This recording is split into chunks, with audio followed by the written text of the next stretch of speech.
Did you know that over 40 million adults in the United States struggle with anxiety disorders every year? But here's the twist. Many of them don't look anxious at all. In fact, they're the ones who seem to have it all together. So let me ask you, do you ever feel anxious yet still manage to excel in your daily life? If so, you might be living with something called high-functioning anxiety. Welcome back to the channel. Today, you're taking on a challenge that's both personal and universal, figuring out if you're living with high-functioning anxiety and what that really means for your daily life. Maybe you get things done, you meet your deadlines, you're the go-to person for advice, and on the outside, it looks like you're thriving. But inside, it's a different story. High-functioning anxiety is a term that's been popping up more and more lately. But what does it actually mean? Unlike traditional anxiety, which can be visibly debilitating, high-functioning anxiety is sneaky. It hides behind achievements, productivity, and a calm exterior. You might appear successful, organized, and even confident. But beneath the surface, there's a constant undercurrent of worry, self-doubt, and tension. What's tricky is that high-functioning anxiety often goes unnoticed, not just by others, but even by you. You might not realize that the constant drive, the restlessness, and the need to always be on are actually symptoms of anxiety. You might just think you're ambitious or that you're a perfectionist. But there's a difference between healthy ambition and anxiety-driven overachievement. So, how do you know if you're living with high-functioning anxiety? And what can you do about it? Let's dive in. First, let's talk about the unique challenges you might face if you have high-functioning anxiety. The biggest one? Pressure. There's this relentless drive to keep up appearances, to be the reliable friend, the perfect employee, the supportive partner. You might feel like you might even start to believe that something is wrong with you, or that you're just not trying hard enough to be happy. So, what are the signs and symptoms of high-functioning anxiety? Let's break it down with some real-life examples. See if any of these sound familiar. Perfectionism. You set impossibly high standards for yourself. Maybe you rewrite emails 5 times before sending them, or you can't relax until every item on your to-do list is checked off. Even small mistakes feel catastrophic. You might spend hours on a project that should only take 30 minutes, just to make sure it's perfect. Overthinking. You replay conversations in your head, worrying about what you said or didn't say. You plan for every possible outcome, just in case something goes wrong. Your mind is always racing, even when you're trying to sleep. You might find yourself lying awake at night, thinking about things you said years ago, or worrying about things that haven't even happened yet.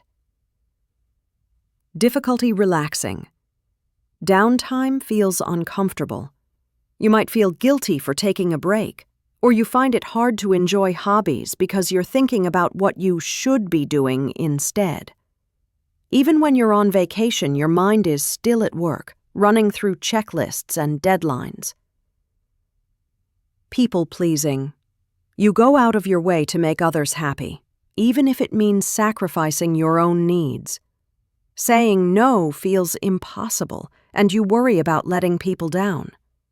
You might take on extra work, agree to plans you don't want to attend, or avoid conflict at all costs.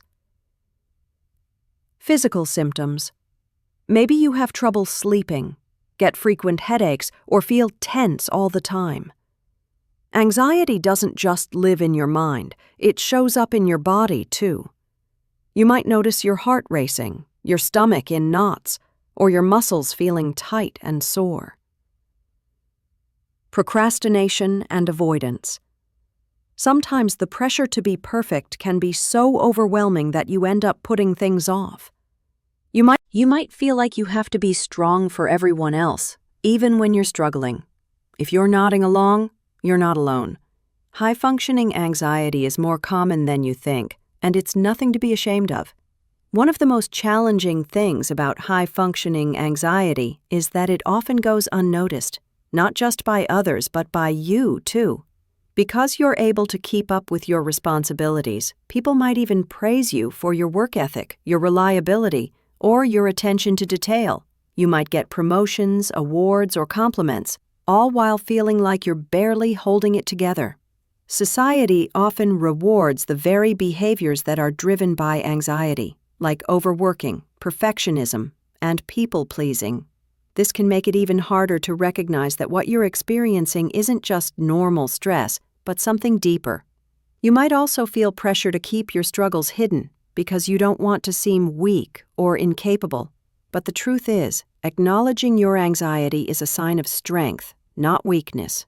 Here's the turning point, the moment that can change everything for you.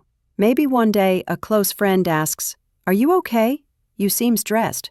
At first you brush it off, but later you realize that you've been so focused on keeping up appearances that you haven't even admitted to yourself how much you're struggling.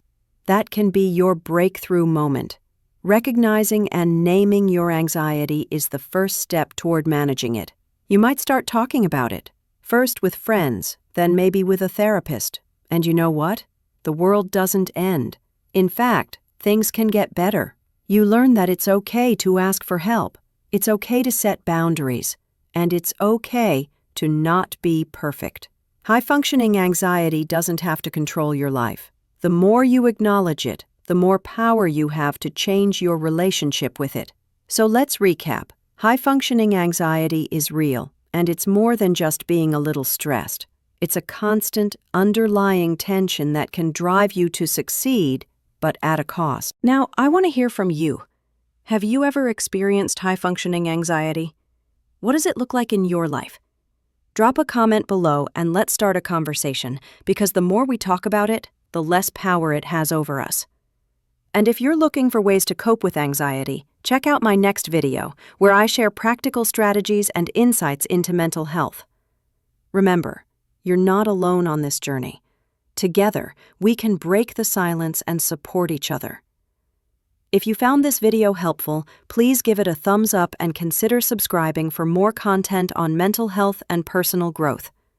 Share this video with someone who might need to hear it. You never know who could be silently struggling. Thanks for watching, and I'll see you in the next one.